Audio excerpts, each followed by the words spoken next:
ಗ್ರಹ ಯುದ್ಧ ವಿನಾಶ ಭವಿಷ್ಯ ವಿಶೇಷ ಕಾರ್ಯಕ್ರಮಕ್ಕೆ ನಿಮ್ಮೆಲ್ಲರಿಗೂ ಸ್ವಾಗತ. ನಾನು ಶ್ವೇತಾ ಆಚಾರ್ಯ.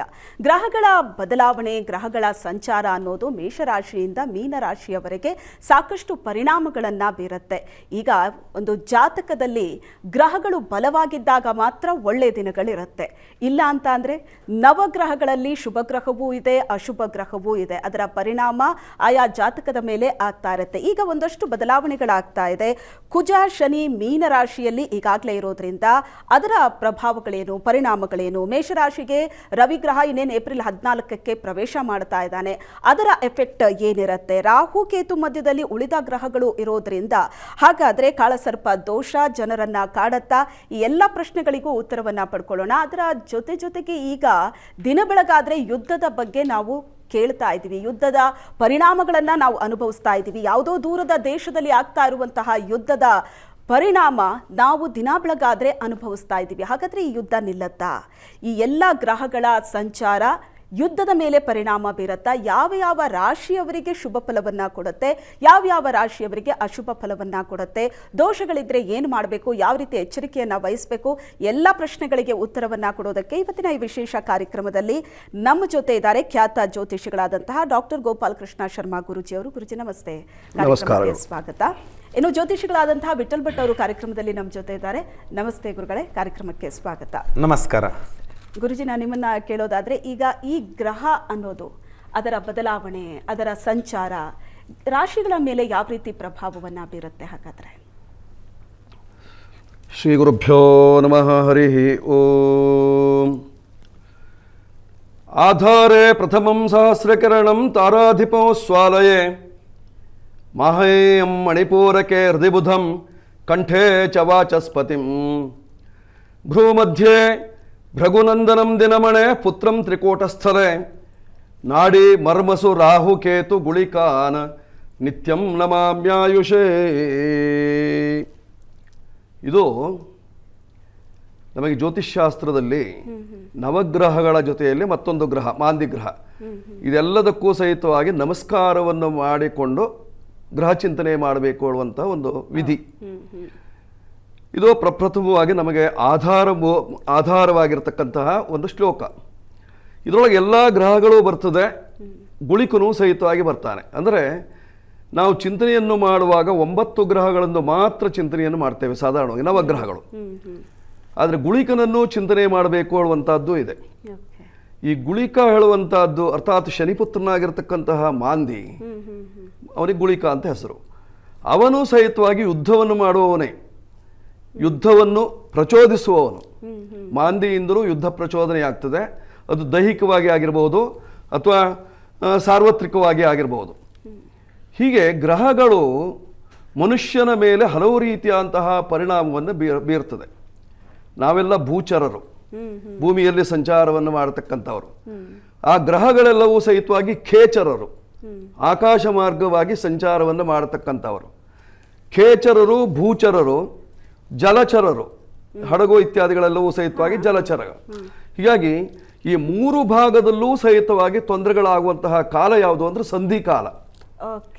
ಇಲ್ಲಿ ಸಂಧಿಕಾಲ ಯಾವುದು ಅಂದರೆ ನಮಗೆ ಹೇಳಿರ್ತಕ್ಕಂಥದ್ದು ಕರ್ಕಾಟಕ ರಾಶಿ, ವೃಶ್ಚಿಕ ರಾಶಿ, ಮೀನರಾಶಿ, ಈ 3 ರಾಶಿ ಸಂಧಿಗಳು ಅಂತ ಹೇಳಿದ್ದಾರೆ. ಅದಕ್ಕೆ ಹೇಳುವಂತಹದ್ದೇನು? ಆಶ್ಲೇಷಾಂತಂ ಕರ್ಕಾಟಕ, ಜ್ಯೇಷ್ಠಾಂತಂ ವೃಶ್ಚಿಕ, ರೇವತ್ಯಂತಂ ಮೀನ. ಇಲ್ಲಿಗೆ ನಕ್ಷತ್ರ ಸಂಧಿ ಆಗ್ತದೆ, ರಾಶಿ ಸಂಧಿ ಆಗ್ತದೆ. ಈಗಾಗಿರ್ತಕ್ಕಂಥದ್ದು ಜಲಸಂಧಿ. ಆ ಜಲಸಂಧಿಯ ಭಾಗದ ವಿಶೇಷತೆಯೇ ಇಲ್ಲಿ ಗ್ರಹಗಳ ಮುಖ್ಯವಾಗಿರ್ತಕ್ಕಂಥ ಉದ್ದೇಶವಾಗಿರ್ತಕ್ಕಂಥದ್ದು. ಆ ಗ್ರಹಗಳಲ್ಲಿ ಕುಜ ತಾರಾಗ್ರಹದಲ್ಲಿ ಮೊದಲನೇವರು. ಗ್ರಹಗಳು ಅಂದರೆ 5 ಗ್ರಹಗಳು ನಮಗೆ ಮುಖ್ಯವಾಗಿ, ನವಗ್ರಹಗಳು ಬೇರೆ.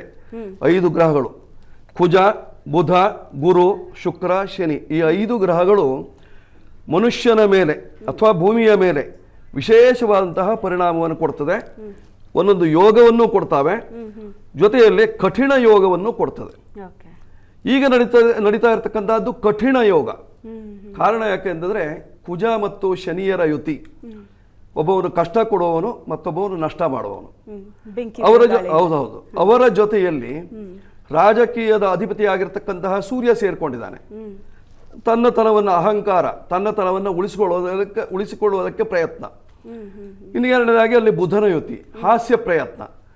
ಹೀಗಾಗಿ ಬುಧ ಅಲ್ಲಿ ಸೇರಿದಾಗ 3 ಶುಭ ಗ್ರಹಗಳ ಜೊತೆಯಲ್ಲಿ, ಅಂದ್ರೆ ಅರ್ಥಾತ್ ಪಾಪಗ್ರಹಗಳ ಜೊತೆಯಲ್ಲಿ ಸೇರಿದಂತಹ ಬುಧನು ಪಾಪಗ್ರಹವೇ ಆಗ್ತಾನೆ. ಇಂದಿನ ನಾವು ದಿವಸವನ್ನು ಯೋಚನೆಯನ್ನು ಮಾಡೋದಿದ್ರೆ ಈ 4 ಪಾಪಗ್ರಹಗಳು ಸಹಿತವಾಗಿ ಮೀನರಾಶಿಯಲ್ಲಿದೆ. ಅದು ಕೊನೆಯ ರಾಶಿ, ಸಂಧಿಯ ರಾಶಿ, ಅದರಲ್ಲೂ ಜಲಸಂಧಿಯ ರಾಶಿ. ಮೀನರಾಶಿ ಅಂದ್ರೆ ಜಲಚರರು ಓಡಾಡುವಂತಹ ಜಾಗ.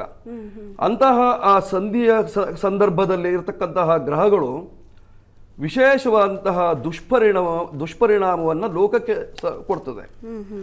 ಇಲ್ಲಿ ಲೋಕ ಹೇಳುವಂತಹ ಶಬ್ದಕ್ಕೆ ಅರ್ಥ ಇರತಕ್ಕಂತಹದ್ದು 2 ರೀತಿಯಲ್ಲಿ. ಲೋಕಸ್ತು ಭುವನೇ ಜನೆ, ಜನರಿಗೂ ತೊಂದರೆಯಾಗ್ತದೆ, ಲೋಕಕ್ಕೂ ಅರ್ಥಾತ್ ಭುವನಕ್ಕೂ ತೊಂದರೆಯಾಗ್ತದೆ. ಆ ಭುವನಕ್ಕೆ ತೊಂದರೆ ಆ ಮಧ್ಯಭಾಗದಲ್ಲಿ ನಡೀತಾ ಇದೆ, ಈಗ ಸಂಧಿಯ ಭಾಗದಲ್ಲಿ ನಡೀತಾ ಇದೆ. ಲೋಕಕ್ಕೆ ಎಲ್ಲ ಸಾರ್ವತ್ರಿಕವಾದಂತಹ ಪ್ರತಿಯೊಬ್ಬ ವ್ಯಕ್ತಿಗಳಿಗೂ ಸಹಿತವಾಗಿ ತೊಂದರೆಯನ್ನು ಕೊಡ್ತಾ ಇದೆ. ಈಗ ನಾವು ಹಾಗಾದ್ರೆ ಈ ಜಲಸಂಧಿಯ ಪರಿಣಾಮ ನಾವು ಅನುಭವಿಸ್ತಾ ಇದ್ದೇವೆ.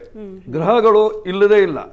ಈ ಗ್ರಹಗಳು 9 ಗ್ರಹಗಳು, ಈ 12 ರಾಶಿ, 27 ನಕ್ಷತ್ರ ನಾವು ಮೇಲ್ಮುಖವಾಗಿ ನೋಡ್ತೇವೆ ಖೇಚರರಾಗಿ. ಆದ್ರೆ ಅವೆಲ್ಲವೂ ಸಹಿತವಾಗಿ ನಮ್ಮ ದೇಹದಲ್ಲೂ ಇರ್ತದೆ. ನಮ್ಮ ದೇಹದಲ್ಲಿ 12 ಭಾಗವನ್ನು ಮಾಡಿದ್ದಾರೆ. ಆ 12 ಭಾಗದಲ್ಲಿ 9 ಗ್ರಹಗಳ ಸಂಚಾರ ಇರ್ತದೆ. ಅವೆಲ್ಲವೂ ಸಹಿತವಾಗಿ ನಮಗೂ ಸಹಿತವಾಗಿ ಪರಿಣಾಮವನ್ನು ಕೊಡ್ತದೆ. ಅದರಿಂದ ಲೋಕಸ್ತು ಭುವನೇ ಜನೆ, ಲೋಕಕ್ಕೆ, ಲೋಕ ಆಳುವಂತಹ ಶಬ್ದಕ್ಕೆ ಜನರಿಗೆ ಹಾಗೂ ಭುವನಕ್ಕೆ 2 ರೀತಿಯಲ್ಲೂ ತೊಂದರೆಯಾಗುವಂತಹ ಒಂದು ಸಂಧಿಯ ಕಾಲ. ಆ ಸಂಧಿಯಲ್ಲಿ ಈಗ ನಡೀತಾ ಇರತಕ್ಕಂತಹ ಯುದ್ಧ, ಗ್ರಹಗಳು ಅಲ್ಲಿ ಸೇರಿಕೊಂಡದ್ದರಿಂದ ಇಲ್ಲಿ ಗ್ರಹಗಳು ಚದುರಿ ಹೋದಾಗ, ಉದಾಹರಣೆಗೆ ಈಗ ರವಿ ಮೇಷಕ್ಕೆ ಬರ್ತಾ ಇದ್ದಾನೆ, 14ನೇ ತಾರೀಕಿಗೆ ಮೇಷಕ್ಕೆ ಬರ್ತಾ ಇದ್ದಾನೆ. ಮೇ 11ನೇ ತಾರೀಕಿಗೆ ಕುಜ ಬದಲಾವಣೆ ಆಗ್ತಾನೆ, ಕುಜನು ಸಹಿತವಾಗಿ ಸ್ವಕ್ಷೇತ್ರಕ್ಕೆ ಬರ್ತಾನೆ. ಆಯ್ತಾ, ಬುಧನ ಬದಲಾವಣೆ ಆಗ್ತದೆ. ಹೀಗೆ ಗ್ರಹಗಳು ಚದುರಿ ಹೋದಾಗ ಅಲ್ಲಿ ಶನಿ ಒಬ್ಬವನೇ ಉಳ್ಕೊಳ್ತಾನೆ. ಅಂದ್ರೆ ಶುಷ್ಕ, ಅವನು ಬತ್ತಿ ಹೋಗಿರುವಂತಹ ಪ್ರದೇಶ, ಅಥವಾ ತನ್ನನ್ನೇ ತಾನು ಅಣಕಿಸಿಕೊಳ್ಳುವಂತಹ ಸಮಸ್ಯೆ ಬರ್ತದೆ. ಯಾಕೆ ಯುದ್ಧ ಮಾಡಿದ್ನಪ್ಪ ಅಂತ ಸಮಸ್ಯೆ ಉಂಟಾಗ್ತದೆ. ಈ ರೀತಿಯಂತಹ ಸಮಸ್ಯೆಯನ್ನು ತರುವಂತಹದ್ದು ಅಲ್ಲಿ ಶನಿ ಒಬ್ಬವನೇ ಉಳಿದಾಗ.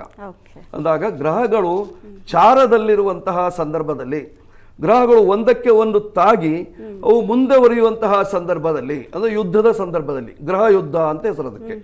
ಗ್ರಹಗಳು ಯುದ್ಧವನ್ನು ಮಾಡುವಂತಹ ಕಾಲ ಯಾವುದು ಅಂದ್ರೆ ಒಂದೇ ರೇಖೆಯ ಮೇಲೆ ಗ್ರಹಗಳ ಸಂಚಾರ ಆಗುವಂತಹ ಕಾಲ, ಅದು ಗ್ರಹ ಯುದ್ಧ. ಆ ಗ್ರಹ ಯುದ್ಧದ ಸಂದರ್ಭದಲ್ಲಿ ಲೋಕ ಕಂಟಕವಾಗಿರ್ತದೆ, ಅರ್ಥಾತ್ ವಿನಾಶವಾಗಿರ್ತದೆ. ಗ್ರಹ ಯುದ್ಧ, ಅದರ ವಿನಾಶದ ಭವಿಷ್ಯ ಯಾವ ರೀತಿಯಲ್ಲಿ ಇರುತ್ತದೆ ಹೇಳುವಂತಹದ್ದು ಇವತ್ತಿನ ಪ್ರಶ್ನೆ. ಗ್ರಹ ಯುದ್ಧ, ವಿನಾಶ, ಭವಿಷ್ಯ. ಕುಜ ಶನಿ ಹಾಗಾದ್ರೆ ಮೀನರಾಶಿಯಲ್ಲಿ ಇರುವಲ್ಲಿಯವರೆಗೆ ಸಮಸ್ಯೆ ತಪ್ಪಿದ್ದಲ್ಲ, ಜಾಸ್ತಿ ಆಗ್ತಾ ಹೋಗ್ತದೆ. ಕುಜ ಬೆಂಕಿ, ಇವನು ವಾಯು, ಬಿರುಗಾಳಿ. ನೀವು ಆಗ ಹೇಳಿದಾಗೆ ಬೆಂಕಿ ಮತ್ತು ಬಿರುಗಾಳಿಗಳು ಸೇರಿದಿರ್ತಕ್ಕಂಥದ್ದು. ಎಸ್ ಗುರುಜಿ, ದೇಶದ ಮೇಲೆ, ಯುದ್ಧದ ಮೇಲೆ ಅದರ ಪರಿಣಾಮ ಹೇಳಿದ್ರಿ.